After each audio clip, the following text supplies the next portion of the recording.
we will we'll kick it off here. And if Joanne is able to join, we can kind of circle back to her slides, but I want to be respectful of everybody's time that has joined us today.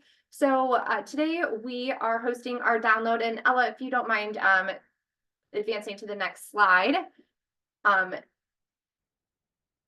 Oh, actually, Joanne is here. Look at that timing. I talked this into being.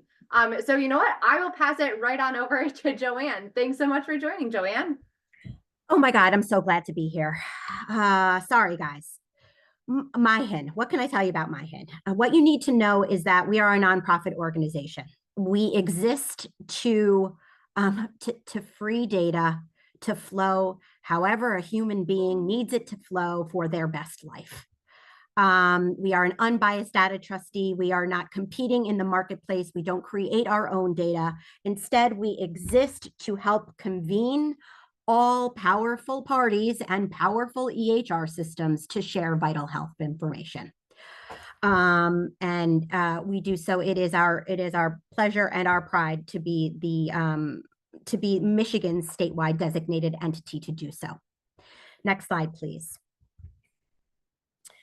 We share information at a number of different levels, right? So there's the system level up there with the federal government, our state government, our MDHHS, our health departments, our payers. And then we move sort of down into hospitals, health systems, clinics, practices, CMHs, hospices, and more down to providing critical health information to the end user, to the care manager, to the social worker, to the community health worker, and then hopefully soon here to the human being whose data it is to share and to have be shared for the purposes of creating the healthiest life they can possibly lead.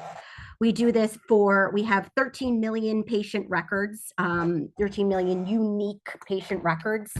We have probably at this point, these are old numbers, around 6,000 Michigan care entities connected to the network. That means they're sending, receiving, finding, accessing, or querying. More than 44,000 actual providers who we have connected to patients as part of their care team, all mapped within our network. Next slide. So today we are proud to be presenting to you and supporting what the Substance Abuse and Mental Health Services Administration, or SAMHSA, has deemed Substance Use Prevention Month.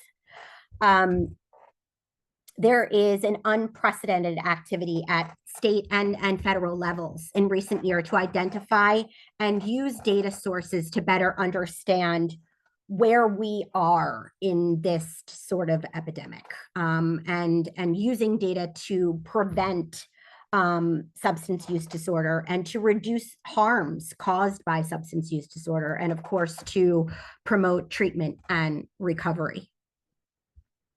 Next slide.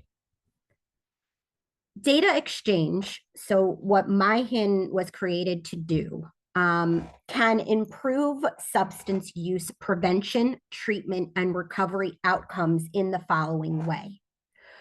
Data can be used to track trends and assess policy impacts. It can be used to identify high-risk populations, high-risk individuals. It can be used to optimize intervention strategies to personalize the healthcare journey. Of course, data is used from a number of systems to inform policy decisions and therefore create resource allocation. And again, track outcomes. Is what we are doing moving the needle? Are we making anybody better? Are we preventing unnecessary deaths or adverse outcomes? Next slide, please. As we move into our presentation, what we have learned in this space is that consent is essential in data exchange for improving substance use prevention. Consent respects patient privacy while enable and acknowledging the need for effective information sharing. Frameworks allow individuals to authorize the sharing of their health data across providers and support systems, which should be used to foster trust and compliance. People do not want to share their story over and over again. They want to trust that the people taking care of them know who they are and what they need and what's best for them, using all of the information necessary and at their fingertips to do so.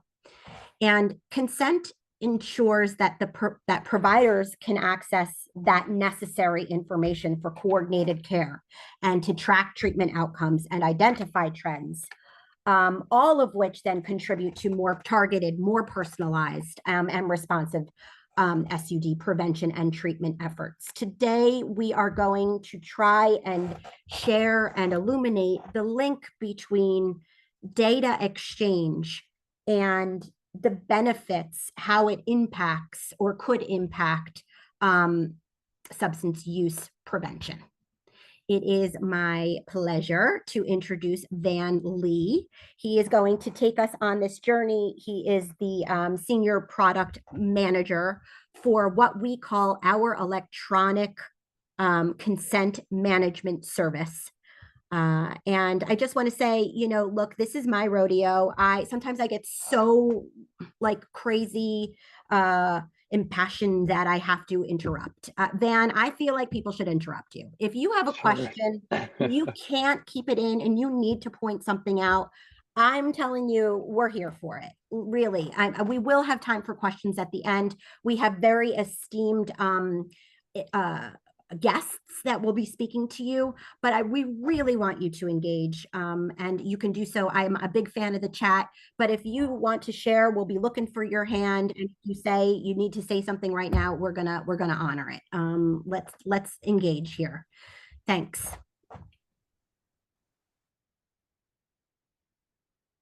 Thanks, Joanne. And yeah, double on that interruption part of it. It's not an interruption. Feel free to jump in.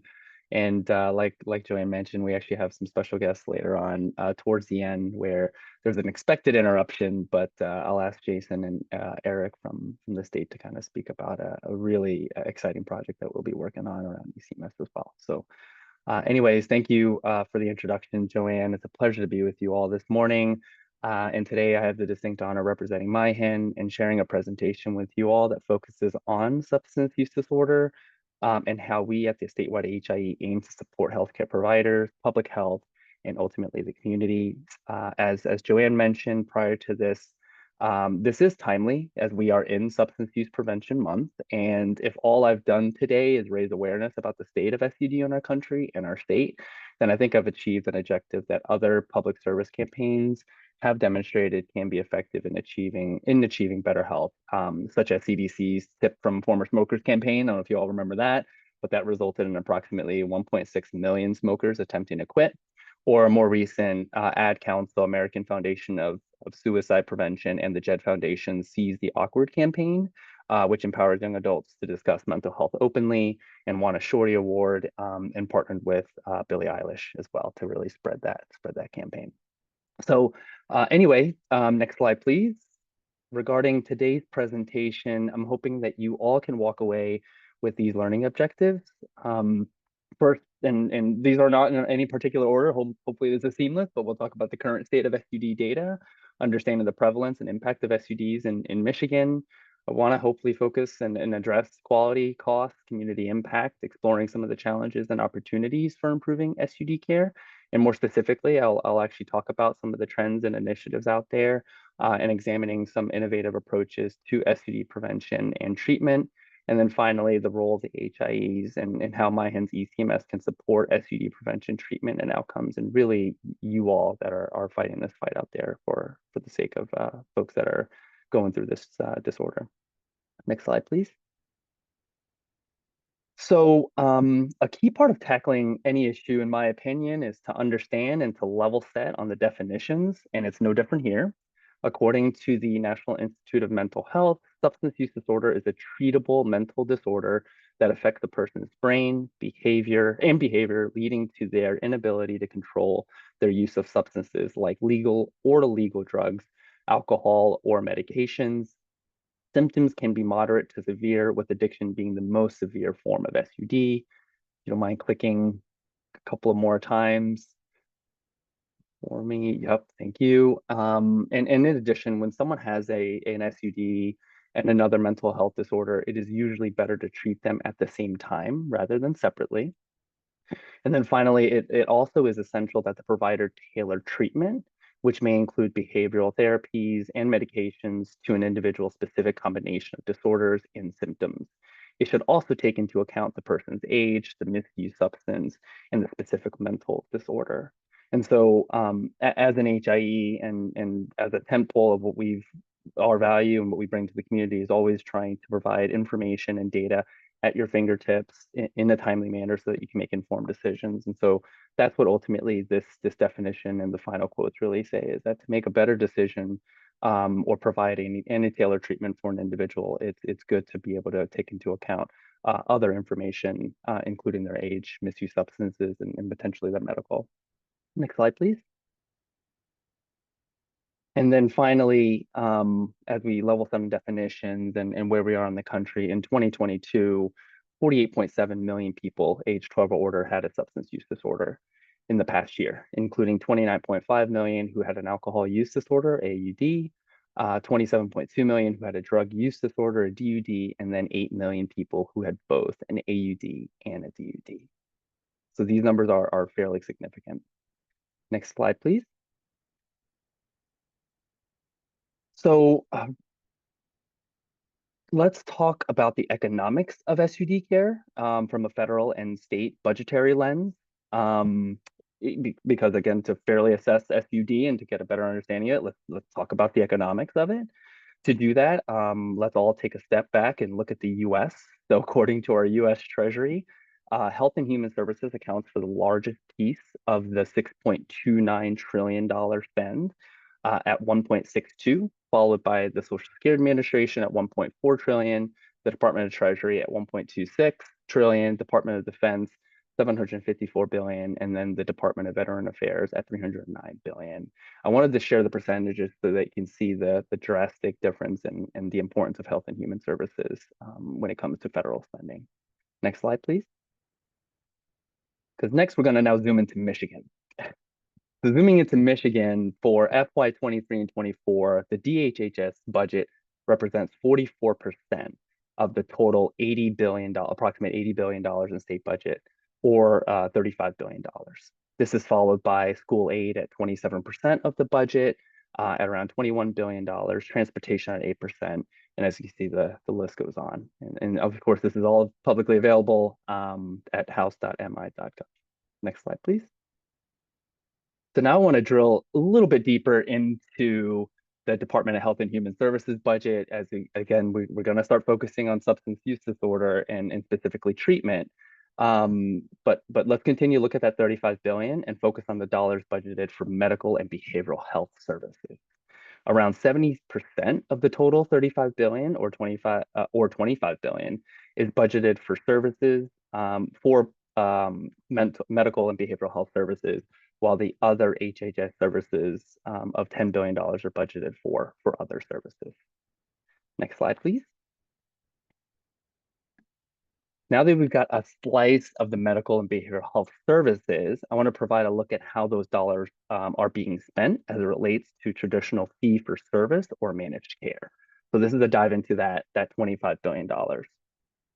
Since FY20, 2003 and 2004, both fee-for-service and managed care services have increased. So in general, you can see them both increasing. But managed care services have increased faster as a growing percentage of Medicaid beneficiaries have been enrolled into managed care health plans. 70% of beneficiaries are currently covered through managed care, representing 66% of those expenditures. So ultimately, spending has increased and the delivery of care has been moving towards that Medicare, the managed care arrangement.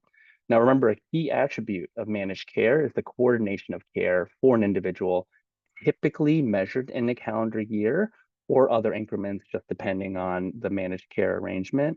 But these arrangements typically rely on technology, data, and the utilization, if the state has one, and fortunately, our state does, utilization of a statewide HIE, representing a scalable solution for enabling the safe sharing of protected health information amongst all those that have to coordinate care and are part of a managed care contract or arrangement. Next slide, please.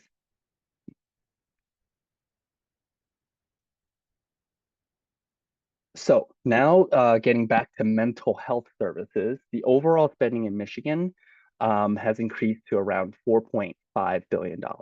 Since FY 2003 and 2004, it's increased about 150%. Changes in FY 2013 and 14 and FY 2014 and 15 are due to the establishment of the Healthy Michigan Plan, which reduced the need for non-Medicaid services, elimination of the purchased state services transfer, reduced non-Medicaid budget funding beginning FY 2015 and 2016. So now we understand that ultimately, when we look at mental health spend of those budgetary numbers I shared earlier, it's around $4.5 billion. Next slide, please.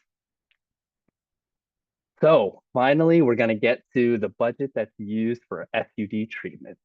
Most of the year-over-year changes in total substance use disorder service expenditures has been driven by the availability of federal funding, including the new state opioid response grant and the state restricted opioid settlement funds.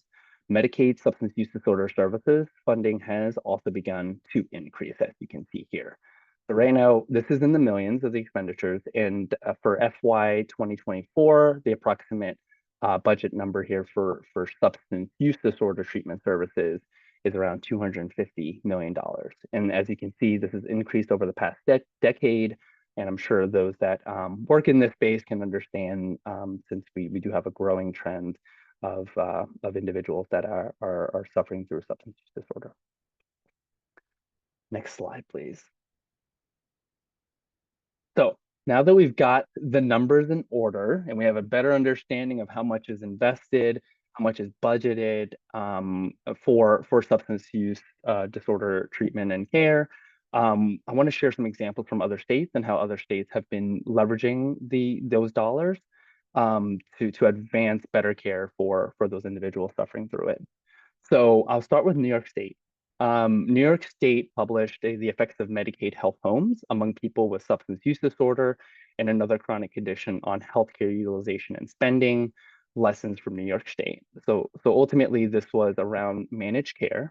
It was around integrated care and integrating a health home model for individuals going through substance use disorder. There were 41,229 total health home enrollees, and the care management programs demonstrated to decrease ED visits and hospitalizations among people with substance use disorder treatment.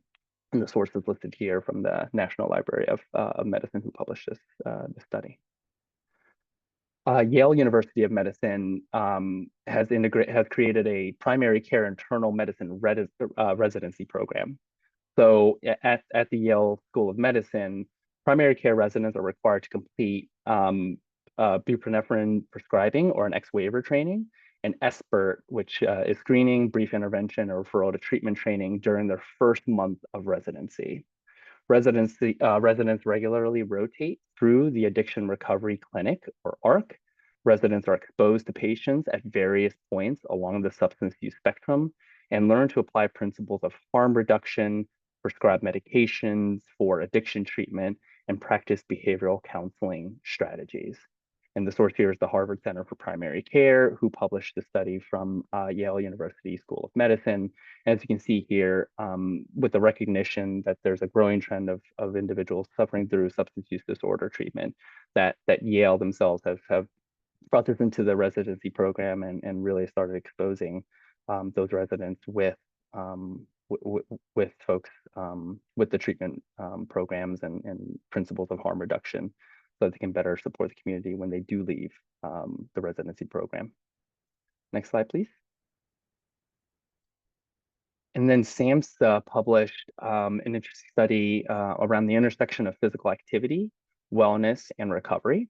SAMHSA is the Substance Abuse and Mental Health Services Administration. And ultimately, they said that physical activity can help manage cravings, making it easier for people to sustain their recovery. Exercise increases the production of neurotransmitters like dopamine and endorphins, which may be depleted during substance use. Regular physical activity has been shown to lead to lower rates of returning to problematic substance use for people in recovery from substance use disorder. Physical activity serves as a healthy coping mechanism from stress and may reduce reliance on substances. The National Institute of Drug Abuse, or NIDA, supports including physical activity in treatment programs because of the role exercise plays in enhancing brain function and supporting neuroplasticity, which is crucial for recovery. And again, this is published on SAMHSA's website. Now, I chose this study not only because it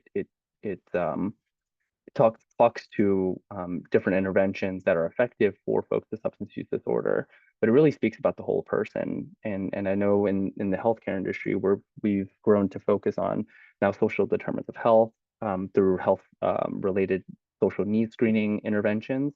But essentially, there's an understanding in the healthcare community that care and outcomes, care, health outcomes, and better use of healthcare dollars are better spent, not just focusing at the office or at the site, but what that individual does outside of the office, and then the many factors that they live in themselves. And so this is kind of a reach out to collaborate and to link better physical health and wellness and physical activities to improved recovery for those that are going through substance use disorder. Next page, please. And I also wanted to highlight the Hamilton County Office of Addiction Response out of Ohio. They are 150 agencies, including law enforcement, public health, SUD treatment, clinics and centers, and healthcare providers. And their focus has been on community navigation towards SUD treatment and not incarceration. This is definitely a grassroots organization that started in 2014 with about a dozen people. Now there are over 400 people involved. And according to their 2023 annual report, since the crisis peak in 2017, they've been able to decrease the number of overdose deaths, most recently in 2023, by 31%. And as you can see, there is a steady reduction in those overdose deaths since that peak back in 2017. So what this demonstrates really is a community effort, right? It's you have law enforcement, public health, the treatment centers, and healthcare providers all working together to support an individual who lives in this community and is going through substance use disorder, right? And so from an HIE perspective, from an engineering perspective, you think about the different folks that need to coordinate information about an individual throughout this type of ecosystem. And back to Joanne's comment at the beginning, ultimately, we are all aware of HIPAA. We all think, at least on those that are attending, we get trained on HIPAA on an annual basis as either a covered entity or a business associate. But it's our responsibility, according to the privacy rule, and it's our obligation to make sure that the information that is shared with us through the patient that is protected, right? It only goes to individuals that's supposed to have that information. And so from my perspective and from the perspective of those that are in health tech, it's important that we not only enable the data sharing, which we've done to the millions, like Joy shared, but that we respect and honor explicit consent as per HIPAA, so that we can share information at the right place to the right individuals to enable coalitions like this to actively respond and ultimately reduce the number of overdose deaths that have occurred. Next slide, please. All right, so let's talk about, I want to shift gears to talking about other states and continue to talk about what's going on out there. And so this is a map that was created by SAMHSA and talks about the payment models around substance use disorder treatment. and which states have adopted either category 1, which is a fee-for-service model, straight fee-for-service. There's no link to quality or value, and so usually there's no quality reporting of measures, and then any incentive or disincentive program tied to that, right? That's category 1. Category 2, which is in the red with the link, is a fee-for-service model, but there's a link to quality and value. So there's some sort of annual or quarterly reporting for quality measure for those that participate in substance use disorder treatment. And there's a tie to value, meaning that there's either an incentive there or a neutral payment or actually a disincentive. And then there's a category 3, which actually you really can't find on this map. But ultimately category 3, because there's going to be a combination, but category 3s are APMs or alternative payment models built on fee for service architecture. So alternative payment models usually includes a downside risk sharing, so or cost savings. And so evaluated on an annual basis is you create a benchmark for the amount of dollars spent on an individual for specific treatment, in this case, substance use disorder treatment. And then if you're able to save money and improve quality in the following year, then the money that is saved is split between the state or the funder or the payer, as well as the healthcare providers, community organizations, or anybody that's in that APM that's providing services to individuals as well. And so there's an incentive to not only provide high quality care, but timely care and not waste any dollars as it pertains to an individual's treatment. So overall, you can see a majority of states, and it's not by a lot. At the count is 22 to 20 that go through category 1. So a majority of the states in the US do prescribe to just a fee for service, no quality and value attached to it. While category 3, which is that link to quality and value, which is in Michigan, and I'm going to go over that in a few slides, is covered by followed at around 20 states or so. And then the combination of both 2 and 3, which include APMs, the alternative payment models, and fee for service with the link to quality and value, is much less, but is still prevalent around Arizona, Washington State, Virginia, North Carolina, Pennsylvania, Vermont, and New Hampshire. And that's not a surprise to me. Typically, if you are going into a category 2 fee-for-service model, ultimately, those models, if it works for the state and for the federal government, typically leads into a combination of an alternative payment model. Because ultimately, if you're reducing, for example, emergency room visits, hospitalizations for an individual while maintaining a high level of quality outcome for that individual, then you've saved the system dollars, and those dollars should go back to the entities that are coordinating care for that individual. Next slide, please. And so let's zoom in on Michigan. And I don't know if I see some PHPs on the line. Glad to see you all. I know you all are a key component of this, but the Michigan Opioid Health Home model will aim to provide comprehensive care management and coordination services to Medicaid beneficiaries with opioid use disorder. So this is specific to opioid use disorder, but ultimately the model here is that those that are participating in the opioid health home provide comprehensive care management, care coordination, health promotion, comprehensive transitional care, individual and family support, referral to community and social support services, with the goals being improving patient outcomes and long-term recovery, providing efficient, coordinated, and integrated behavioral and physical health care, increase access to healthcare, increased hospital post-discharge follow-up, creating a continuum of care for individuals, reducing healthcare costs, reducing unnecessary hospital admissions and readmissions, reducing unnecessary emergency room visits, increasing the use of health information technology. And as I mentioned before, this is a program that's specifically for patients that have opioid use disorder.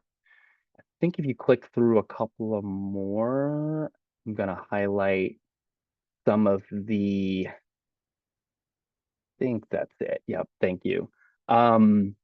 So this really brings together not only the outcomes or deliverables that are expected from a model like the Opiate Health Home and the initiatives that Health Home model really aims to achieve, but it really talks about coordination of care, right? It talks about how integrating physical and behavioral, mental health can lead to better utilization of dollars, right? Which I went through before, right? There's not an infinite number of dollars that are budgeted for substance use disorder treatment, mental health, and even medical services in general.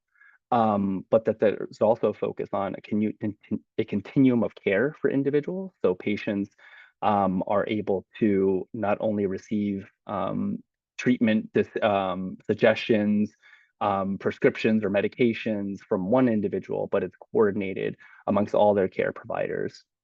So patients, again, don't have to repeat their story as they go to their next setting of care, but there's a coordinated effort amongst those care providers to provide the best treatment option for an individual. And then, as you can see in the examples I provided before from New York State, from Yale, from Ohio, and from other states, ultimately bring in not just talking about their substance use disorder treatment, but focusing on their physical wellness as well as coordinating that care can actually yield positive results for that individual, ultimately reducing an overdose death, but also just a better quality of life for those individuals that are going through this cycle, right? I think we all know with substance use disorder and especially now with patients bravely speaking more about it than before, and especially around their mental health, that it's a endless road to recovery, right? It doesn't go away, but if the individual can build in and be in a community that recognizes that their treatment is not just around the medications they take or their providers, that they can ultimately curb some of those cravings that they do have or end up eventually having. So next slide, please. All right, so now let's talk about our role at the HIE for all of this, because as I mentioned, care coordination, as you see, has been proven to be effective. Our focus has always been when it comes to health information, and as I mentioned with HIPAA and privacy, it's been a focus on provider access services, right? Providers accessing our services, which happen to include clinical information for their active care relationship patients.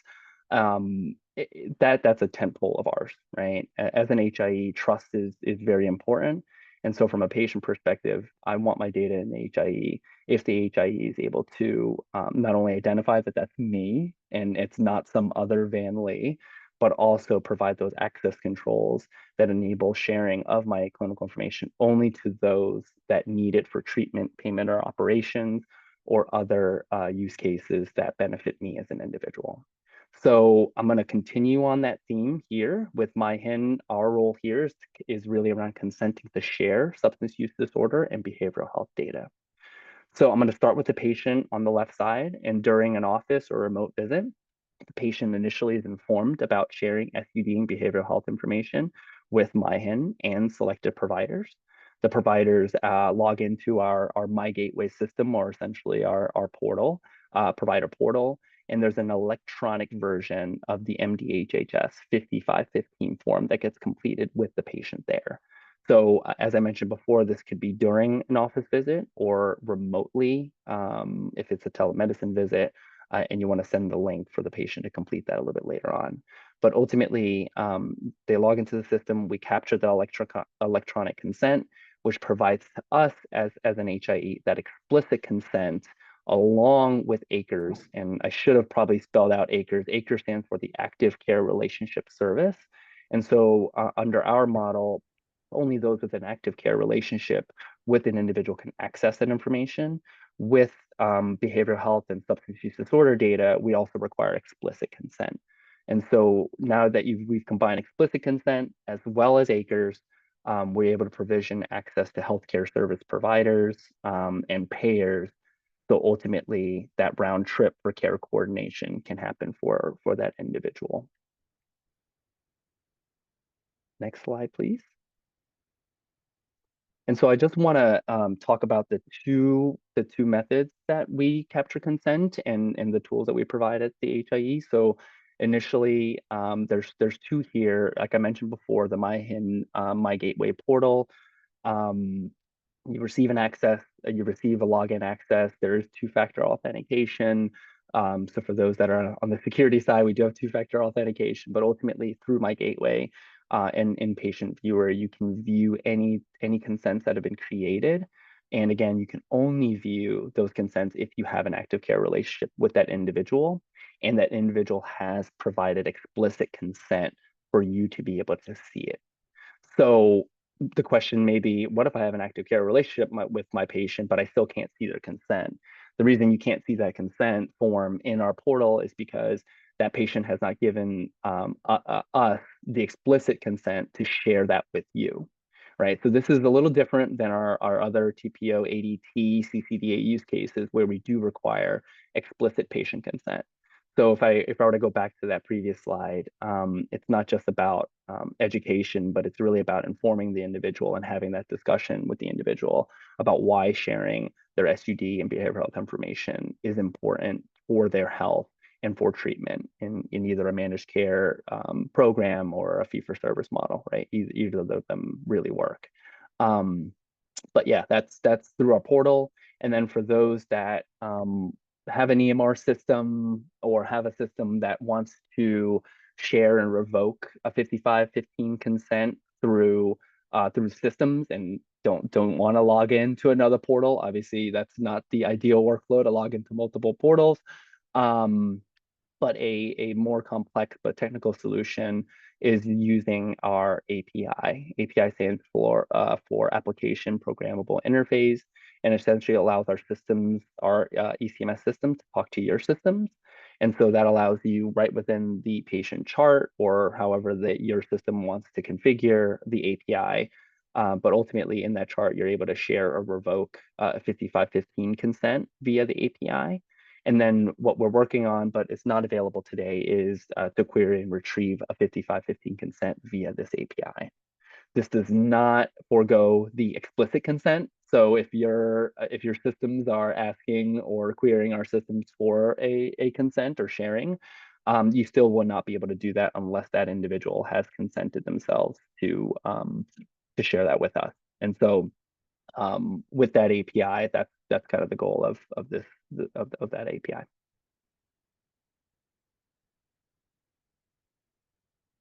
I see some questions in here. Should I start answering them now, Joanne? Because I think There the was, next slide I'm I'm gonna pass sorry, it on, I've but been yeah. sharing, I just love the chat. I've been trying to like Yeah. give people their resources. But Oh, thanks. Mark, we have a question from Mark about which EHRs we have successfully set this API with so far. And I told him we were looking to pilot. Yeah, we are. We're leveraging standard HL7 in our APIs. And so our API gateway has connected to external systems, just not the eCMS yet. But yeah, we're looking for pilots, Mark. So if you're interested, feel free to reach out and we'll see if we can get you connected on that. The great. We're going to find you. Sure. Sorry, Mark. Now we have you. Does the API require our behavioral health CCBHC staff to query for each individual served? So there's going to be questions around like bulk query, Van. Yeah, that's exactly what I was going to say. So from a system perspective, you can do a bulk query, right? You don't have to do an individual query. But I do want to say that this is a system to system discussion. So based on your system's capabilities to do a bulk query and then how you'll present that, how your systems will present that to you, it may be within a patient chart, which is going to be an individual patient, or if there's some full patient list with consents that they can then that the system can then use to indicate that there's a consent on file, that could be possible as well. So for us, the API is the connector to the system while allowing the system that you've chosen to then turn that into either within the individual chart or within kind of a population health or a panel view. Marianne uses PCE. We have been, we love PCE. Love Jeff. Shout out to our boy, Jeff Chang. We're waiting for PCE to pilot our API connection, Marianne. So if you want Jeff Chang to work this way, please tell him. Yeah, for sure. And we do have the integration document, so I'm happy to share that along with the slides. And then I have all the reference points. If you're interested in any of the research that I've done for this presentation, it's all available as well, but we can share that all as well. Scott Miles asked a really interesting question about paper charting. Paper charting works perfectly for our MyGateway portal. So for those that are not on a system, the MyGateway portal leverages any of the widely used browsers out there. Internet Explorer, Mozilla, Chrome is all compatible. But you'll be able to log in once you're onboarded to MiHIN, log in, and then you'll be able to access eCMS, which allows you to create an electronic 5515, as well as the process to getting that to a patient, your individual, to electronically sign that. The form does require an electronic signature, either from a guardian or an authorized representative or the individual themselves. And so we've built that workflow into the portal as well. So individuals will either receive an email or an SMS text with the one-time password to access that link. And then within their phones or within a web browser or within an iPad that you have in the office yourself, the patient can open up that form, put in that one-time password, and then review and sign that form. Once that's all signed and submitted, it goes right into our system and then accessible to downstream providers that have an active care relationship service subscription for that patient, as well as if that patient has named that provider explicitly in the consent, that they can see that information. Bam, would this be a good time to introduce our esteemed sort of guests? Yeah, that'd be great. I'll let you do the introduction, but I just wanted to say there was a question by Amy Nutman: how do individual patients consent or revoke consent? So that'd be a good point. So Joanne, if you don't mind doing the introduction. Wait, And then you can go to the next slide. Are you going to answer that question or no? The next slide, the introduction will answer that question. Okay. Yeah. So I'm gonna call out our partners at MDHHS representing Medicaid. We have Eric Richmond with us, and I think Jason Werner. Really excited that you guys are here, and we're hoping that you might. Hi, Jason. How's it going? We're hoping that you guys might just take a bit and talk about like your vision for how this might work for our providers and care managers, and just at a systems level through Medicaid MDHHS. Yeah, absolutely. So thanks for having us. I'll be brief here. I also have Eric Richmond is my subject matter expert, more of my technical guy in case there's any technical questions that come up. But essentially, high level at the state of Michigan, we have a product that we promote to our Medicaid beneficiaries called our MyHealth button and MyHealth portal. And it's I think similar to most in the care industry. They have access, folks have access to portals to access their health information or to just interact with the provider community. And so obviously Medicaid is not unique, that we have a product as well. So it naturally kind of made sense. As this consent conversation keeps evolving in the state of Michigan, and especially that MiHIN has a product that Van just talked about, to say, hey, why can we not integrate the two together? So why can we not have our Medicaid portal that we promote to our beneficiaries interact with the consent management system at MiHIN? And so we're going to do that. So we've had kind of some of our initial kickoffs and technical kind of specs worked out.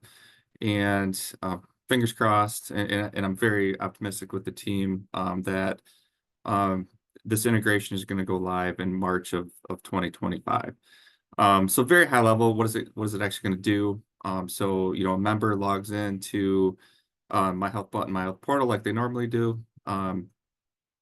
They'll essentially, and I'm very much simplifying this. Yeah, we're trying to get our slide to advance here for you, Jason. So we Okay, can no, show it. all good. So essentially there'll be a button that you know the beneficiary can push, and that will seamlessly cut them over to the consent management system.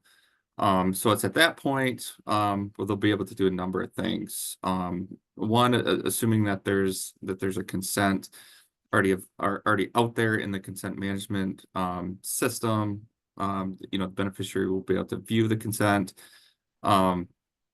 You know, in the event that they want to revoke a consent, like we just talked about, they'll be able to do that, you know, right within the product, or you know, potentially make additions or subtractions within the consent management tool. You know, I know Van kind of got into this a little bit, but you know, I think the beauty of this, obviously, there's a lot of positives of this of being able to do this. You know, you give the consumer you know, full ability to manage all of this. You know, I think, you know, Van used the word trust. You know, the consumer can see you know, explicitly who's on the form, who they've given access to, who they've not given access to.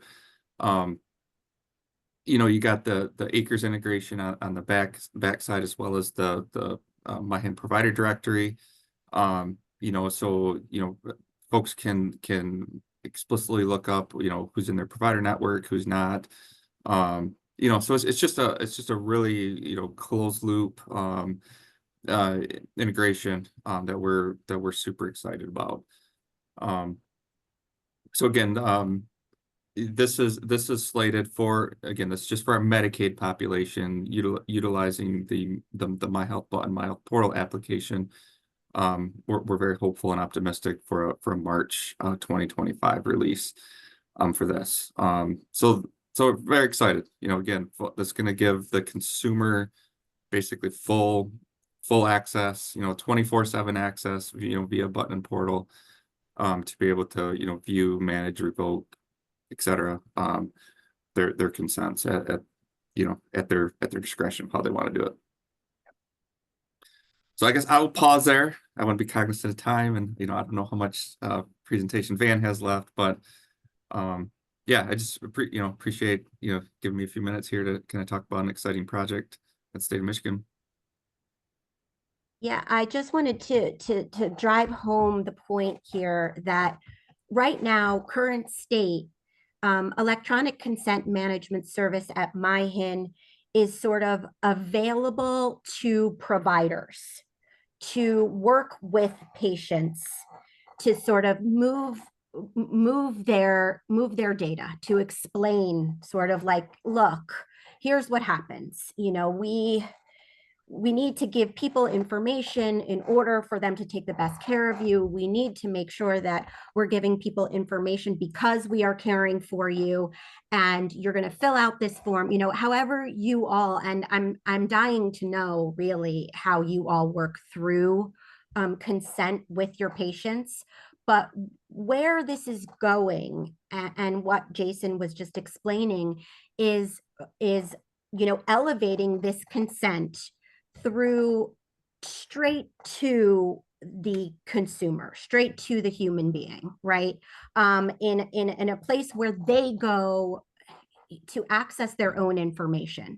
So being able to move this sort of as close to the human being as possible, we think creates the type of system that we're looking for, you know, broadly.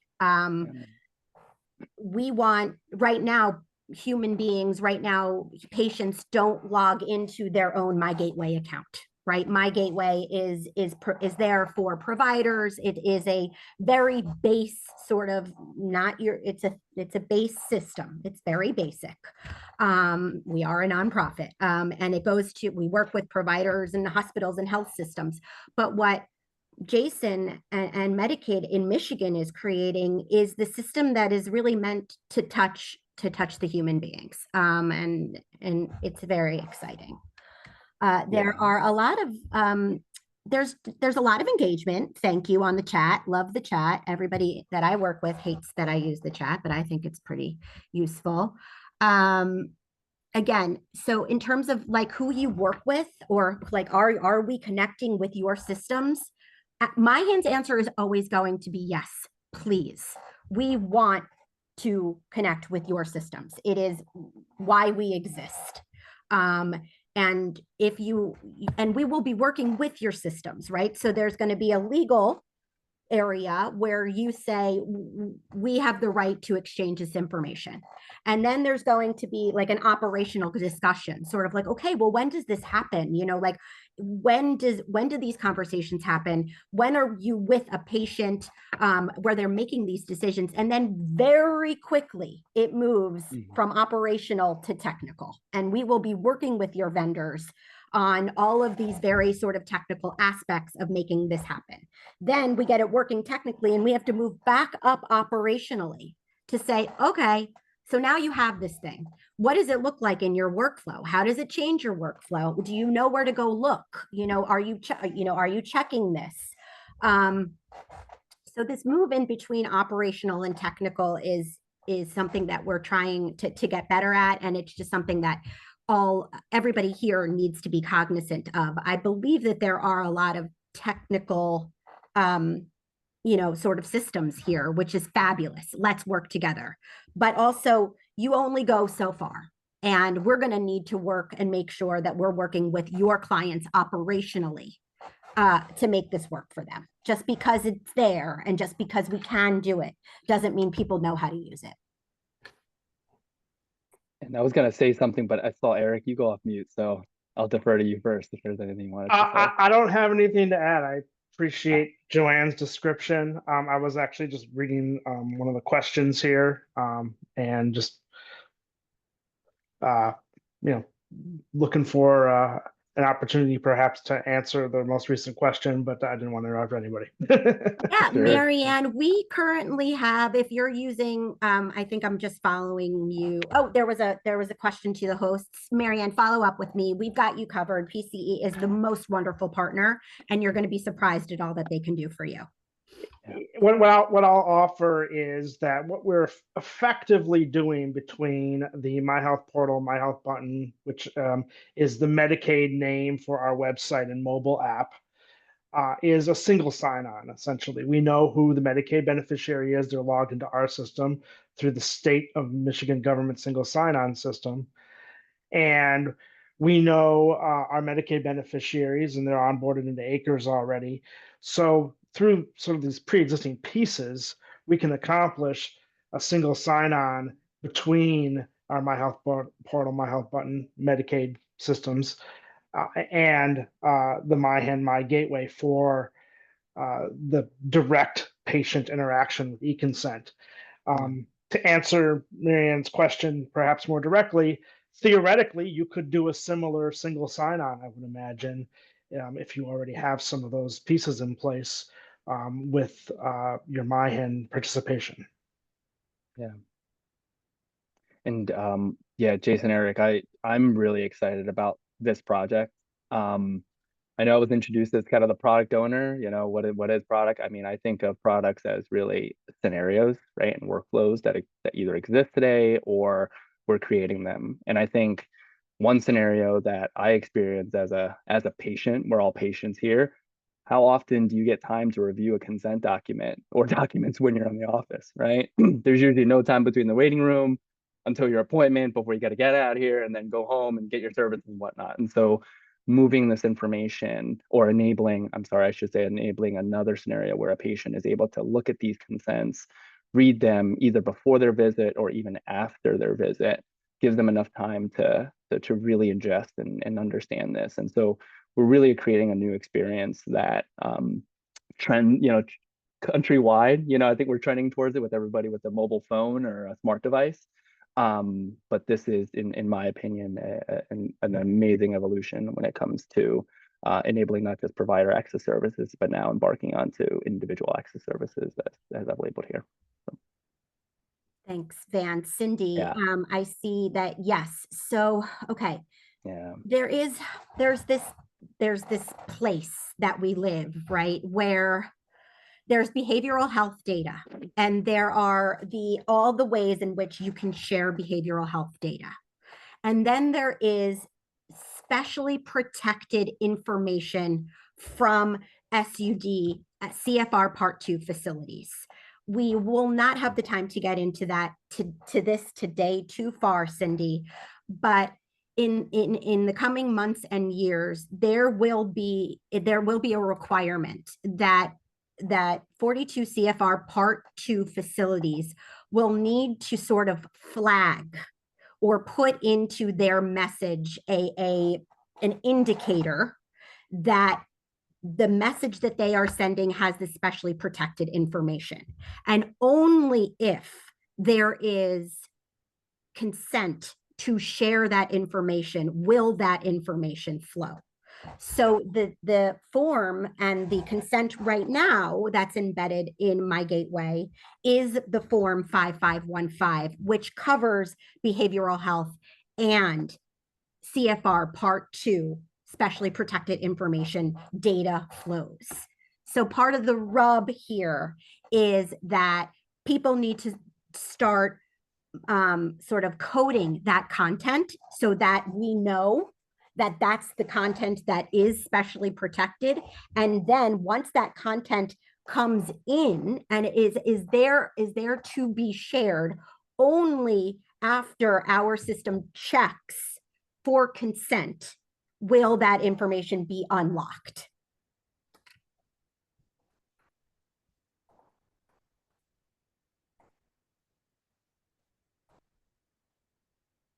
I'm Steve, typing in an Steve's been answer right working now with us from forever. Mark. He's a genius. He said, as Van was saying, if you change your consent parties after the service, or if you are added, you will need to be able to get old information passed on to the providers that are now allowed to get it. Right. So basically what Steve is saying is like it doesn't work retroactively, right? The consent happens in the moment, and the moment it's turned on, it flows from then.